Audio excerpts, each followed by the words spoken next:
ಇತ್ತೀಚೆಗೆ ಪಾಕಿಸ್ತಾನ ಪೋಷಿತ ಉಗ್ರರು ನಡೆಸಿದ ಪುಲ್ವಾಮಾ ದಾಳಿಯಲ್ಲಿ ಹುತಾತ್ಮರಾದ ವೀರ ಯೋಧರಿಗಾಗಿ ದೇಶವೇ ಸೆಲ್ಯೂಟ್ ಮಾಡುತ್ತಿದೆ. ಅದರ ಬೆನ್ನಲ್ಲೇ ಭಾರತೀಯ ಸೇನೆ ಕೂಡ ಪ್ರತಿದಾಳಿ ನಡೆಸಿ ಪಾಕಿಸ್ತಾನದ ವಿರುದ್ಧ ಪ್ರತೀಕಾರ ತೀರಿಸಿಕೊಂಡಿದೆ. ಎಂತಹ ಕಠಿಣ ಸನ್ನಿವೇಶಗಳಲ್ಲೂ ಭಾರತೀಯ ಸೇನೆಯ ಯೋಧರು ಮಾತ್ರ ಭೂಮಿಗಾಗಿ ಜೀವವನ್ನು ಪಣಕ್ಕಿಟ್ಟು ದೇಶ ರಕ್ಷಣೆಯ ಕಾರ್ಯದಲ್ಲಿ ತೊಡಗಿರುತ್ತಾರೆ. ಆದರೆ ದೇಶಕ್ಕಾಗಿ ಮಡಿಯುವ ಈ ಯೋಧರ ಇನ್ನೊಂದು ಮಗ್ಗಲು ಹೆಚ್ಚಿನವರಿಗೆ ಕಾಣುವುದಿಲ್ಲ. ಅಂತವರು ಕುಟುಂಬಗಳು ಹೇಗೆ ಬದುಕುತ್ತವೆ ಯಾರಿಗೂ ಗೊತ್ತಿಲ್ಲ. ಇಂತಹ ಯೋಧನ ಒಂದು ಕುಟುಂಬ ಮಂಗಳೂರಿನಲ್ಲಿದೆ. ಕಡು ಬಡತನದಲ್ಲಿ ಹುಟ್ಟಿಯೂ ದೇಶಕ್ಕಾಗಿ ತನ್ನ ಸರ್ವಸ್ವವನ್ನೇ ಮುಡಿಪಾಗಿಟ್ಟುಕೊಂಡ ಸೈನಿಕ ಕುಟುಂಬದ ಕಥೆ ಇದು.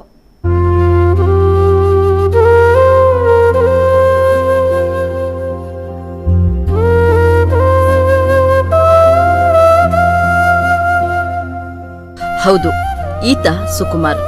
ಭಾರತೀಯ ಸೈನ್ಯದಲ್ಲಿ ಸೈನಿಕನಾಗಿ ದೇಶ ರಕ್ಷಣೆಯ ಕಾರ್ಯ ಮಾಡುತ್ತಿದ್ದಾರೆ. ಪ್ರಸ್ತುತ ದಿನ ಸುದ್ದಿಯಲ್ಲಿರುವ ಕಾಶ್ಮೀರದಲ್ಲಿ ಕರ್ತವ್ಯ ನಿರ್ವಹಿಸ್ತಾ ಇರುವ ಸುಕುಮಾರನ ಮನೆ ಇರುವುದು ಮಂಗಳೂರು ನಗರದ ದೇರೆಬೈಲಿನಲ್ಲಿ. ಸುಕುಮಾರನ ಮನೆಯಲ್ಲಿನ ಪ್ರಸ್ತುತ ಪರಿಸ್ಥಿತಿ ನೋಡಿದ್ರೆ ದಿನಂಪ್ರತಿ ಕಣ್ಣೀರಿಡುತ್ತಿರುವ ಕುಟುಂಬ, ತನ್ನ ಮಗನ ರಕ್ಷಣೆಗಾಗಿ ದಿನಂಪ್ರತಿ ದೇವರಲ್ಲಿ ಪ್ರಾರ್ಥಿಸ್ತಾ ಇರುವ ತಾಯಿ. ಮಗ ದೇಶಕ್ಕಾಗಿ ದುಡಿಯುತ್ತಿದ್ರೂ ಹೆತ್ತ ಕರುಳು ಮಾತ್ರ ತನ್ನ ಮಗನ ಪ್ರಾಣಭಯದಲ್ಲಿದೆ. ದೇಶ ಸೇವೆ ಅಂತ ಬಂದಾಗ ಅದರ ಮಧ್ಯೆ ಕುಟುಂಬ ಬರುವುದಿಲ್ಲ.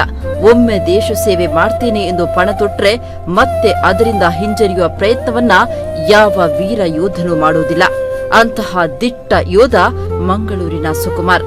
ತನ್ನ 2 ವರ್ಷ ಪ್ರಾಯದಲ್ಲೇ ತಂದೆಯನ್ನ ಕಳೆದುಕೊಂಡು ತಾಯಿಯ ಆರೈಕೆಯೊಂದಿಗೆ ಬೆಳೆದು ದೊಡ್ಡವನಾಗಿ ಕನಸು ಕಂಡಿದೆ ಸೈನಿಕನಾಗಬೇಕೆಂದು. ಕಡು ಬಡತನದಲ್ಲಿ ಹುಟ್ಟಿದ್ರೂ ದೇಶ ಸೇವೆಯ ಕರೆ ಬಂದಾಗ ತನ್ನ ಕಿರು ವಯಸ್ಸಿನಲ್ಲೇ ಸೇನೆಗೆ ಸೇರ್ಪಡೆಯಾದ್ರು. ದೇಶಕ್ಕಾಗಿ ಸೇವೆ ಸಲ್ಲಿಸ್ತಾ ಇರುವ ಈ ಯೋಧರ ಕುಟುಂಬ ಮಾತ್ರ ಬಡತನದ ಬೇಗೆಯಲ್ಲಿ ಬೇಯುತ್ತಿದೆ.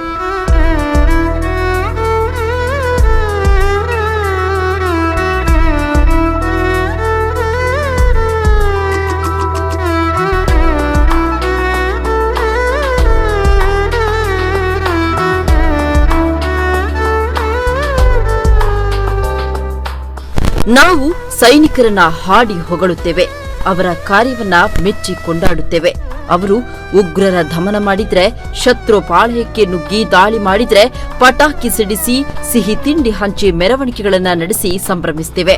ಆದ್ರೆ ಅವರ ಕುಟುಂಬದ ಕಥೆಯನ್ನ ಯಾರು ಕೇಳೋ ಗೋಜಿಗೆ ಹೋಗೋದಿಲ್ಲ.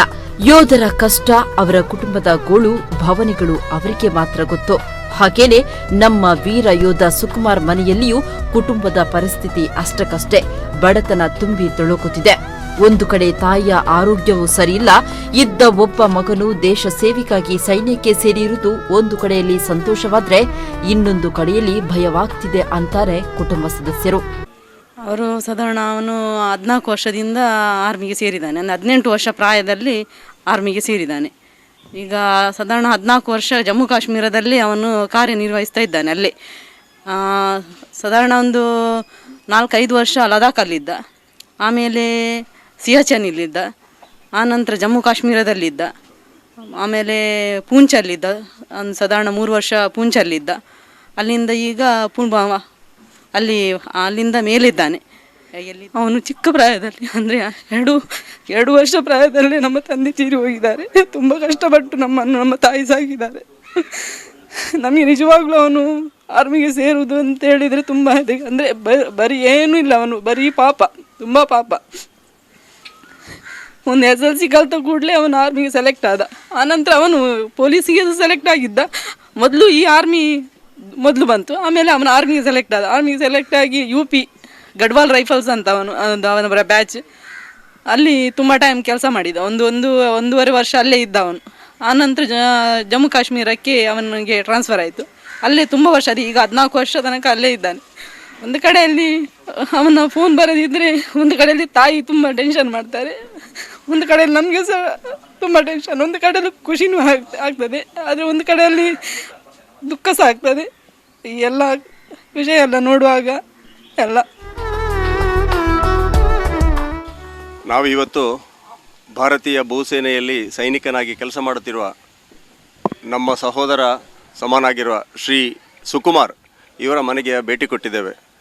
ಅತ್ಯಂತ ಕಡು ಬಡತನದ ಹಿನ್ನೆಲೆಯಿಂದ ಬಂದಂಥ ಸುಕುಮಾರ್ ಇವತ್ತು ದೇಶ ಸೇವೆಗೆ ತನ್ನ ಸರ್ವಸ್ವವನ್ನು ಮುಡುಪಾಗಿ ಇಟ್ಟುಕೊಂಡು ಕಳೆದ 14 ವರ್ಷಗಳಿಂದ ಜಮ್ಮು ಕಾಶ್ಮೀರದ ವಿವಿಧ ಭಾಗಗಳಲ್ಲಿ, ವಿಶೇಷವಾಗಿ ಉಗ್ರಪೀಡಿತ ಈ ಪ್ರದೇಶಗಳಲ್ಲಿ ಸೇವೆಯನ್ನು ಸಲ್ಲಿಸ್ತಾ ಇದ್ದಾನೆ.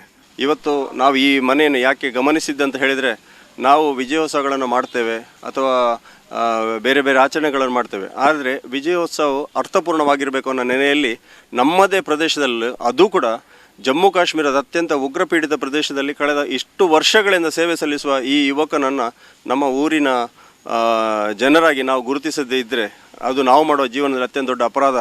ಆತ ನಮ್ಮ ಊರಿನಲ್ಲಿದ್ದು ಅವರ ಮನೆಯವರನ್ನು ಹೋಗಿ ನಾವು ಭೇಟಿಯಾಗದೇ ಇದ್ದರೆ ಅದಕ್ಕಿಂತ ದೇಶಕ್ಕೆ ನಾವು ಮಾಡುವ ಅವಮಾನ ಬೇರೆ ಇಲ್ಲ ಅಂತ ನಾನು ತಿಳ್ಕೊಂಡು, ನಿಜವಾಗಿಯೂ ನಮ್ಮ ದೇಶ ಕಾಯುವ ಯೋಧರನ್ನ ಗೌರವಿಸುವುದು ದೇಶದ ಪ್ರತಿಯೊಬ್ಬ ಪ್ರಜೆಯ ಆದ್ಯ ಕರ್ತವ್ಯ. ಜೊತೆಗೆ ನಾವು ಮಾಡುವ ಸಂಭ್ರಮಾಚರಣೆಯಲ್ಲಿ ಯೋಧರನ್ನ ಗುರುತಿಸಿ ಅವರ ಕಷ್ಟ ಸುಖದಲ್ಲಿ ಭಾಗವಹಿಸಿ ಕೈ ಜೋಡಿಸಿದರೆ ಮಾತ್ರ ಸಮಾಜ ಯೋಧರಿಗೆ ಕೊಡುವ ನಿಜವಾದ ಗೌರವವಾಗಿದೆ. ಸಂದೇಶ್ ಜಾರ, ನಮ್ಮ ಕುಡ್ಲ ನ್ಯೂಸ್ 24/7 ಮಂಗಳೂರು.